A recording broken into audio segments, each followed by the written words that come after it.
Well, hey, you guys. So a lot of things have changed over the years when it comes to money. And one of the advancements that we've seen increase a lot is when it comes to online banking and all the options that are out there. So investing apps, to digital banking services. There is so much to learn about this landscape. And I want to make sure that you have all the information you need to make sure that you are keeping your money in the right place. So today, I want to share some of the basic pros and cons of online banking versus using just a traditional brick and mortar bank branch. And spoiler alert, I use both of these, so stick around to see what I recommend overall.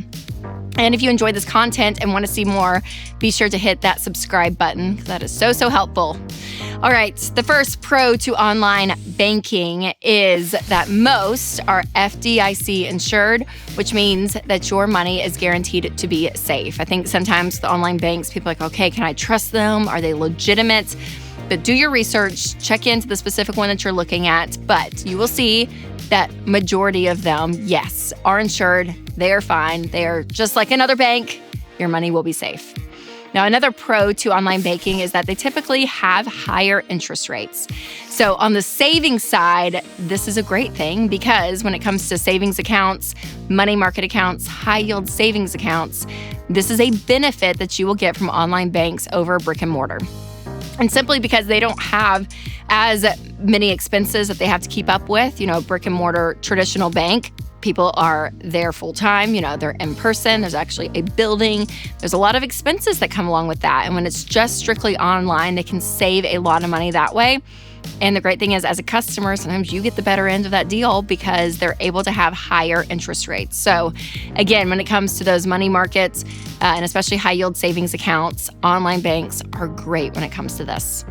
Now, the third pro to online banking is that the platforms are often easier to navigate. So I don't know about you, but we do use a brick and mortar bank for our checking. Sometimes it's just wonky, like the experience there versus online. They are so user friendly.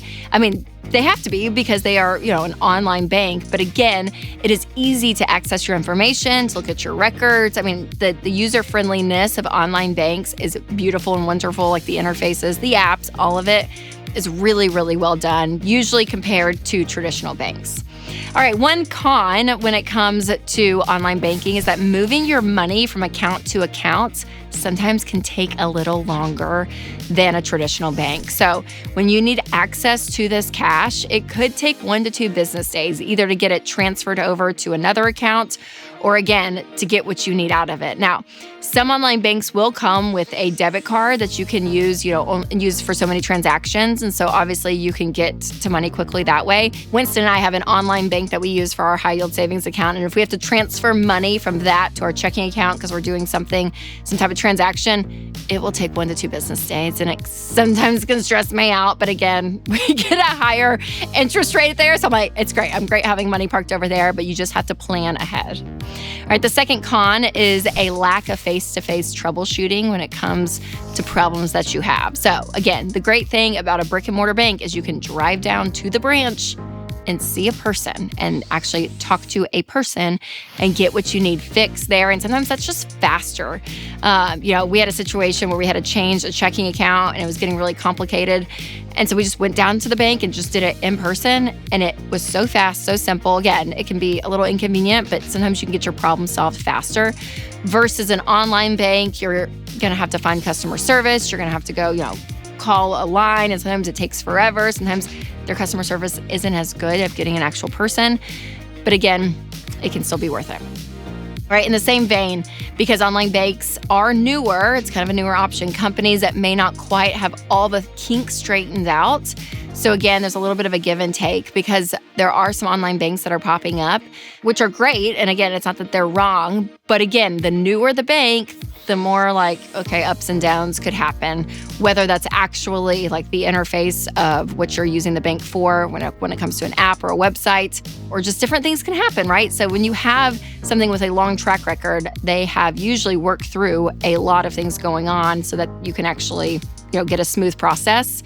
So again, if a bank has been around for 50 years, usually they have a pretty, easy process. But if it's a newer thing starting up, just know there could just kind of be some starter problems and just be aware of that. All right, before I share the third con for online banking and how I use both an online bank and a brick and mortar bank, I want to tell you about something else that I am loving right now, and that is Delete Me. So scammers, you guys, are everywhere. We're talking about online banking. And can I just tell you, all of our information is online in so many different places. And again, it is so easy for other companies to come in and buy your information. And this is everything from your home address, your phone number, your name, all of it. And so companies like Delete Me go through and take your data off online websites that you do not want your info on. And it gives me such peace of mind because, again, they go in and remove all your personal info, your home address, phone number, all the stuff from all these data broker websites. And it helps protect you from spammers, scammers, and online thieves, and potentially saving you so much time and money. So make sure to go to joindeleteme.com/Rachel for 20% off. That's joindeleteme.com/Rachel. All right, the third con for online banking is that there is less ATM access and sometimes more fees. So brick and mortar banks, again, have their own ATM machines free of charge 24/7.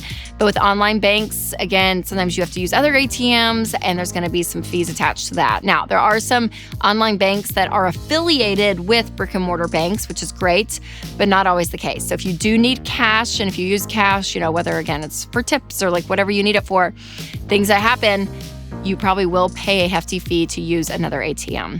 Okay, so at the end of the day, here is how I use both. So online banking is for our short-term and emergency fund savings. So again, these high-yield savings accounts that we were talking about, this is where we keep most of our savings. So we have some short-term savings that we're using. We're not putting in investments. We just have cash on hand for things that we're doing around the house and different things. And then we also have our emergency fund. So these are in our high-yield savings accounts. And again, we don't really use it unless we're having to take some money out of that savings account to put into our checking account if we're doing things like around the house that we need that money for. But for our everyday spending, for food and electricity and like all the things, we just have a checking account with a traditional bank. And I've been with this bank for like 10 years, and I'll just be honest, it sounds like a lot of work to change it up. But I do like having an actual place I can go if I need something. It's kind of old school, but again, it just feels more established. It just makes me feel comfortable. So our checking account and all of that is with a traditional bank, and then our savings is with an online bank. And again, when it comes to those high yield savings and money market accounts, remember you can't use those as a checking account because they will put a limit on how many transactions that you can do per month with those. So looking for just a traditional checking account, that's why I like having a brick and mortar bank. All right, I hope this was helpful when it comes to information because, again, there's so much that swirls around in this world. So hopefully that kind of gave you a good list to kind of figure out, hey, what is right for me and our family. So make sure to share this episode with a friend who likes to know all the details when it comes to their money and even technology. And if you take away just one thing from today, it's to make sure that you keep your emergency fund in the right account. And that is what I explain on my episode. You can check it out right there. Or if you're listening on podcasts, click the link below. All right, you guys, remember to take control of your money and create a life you love.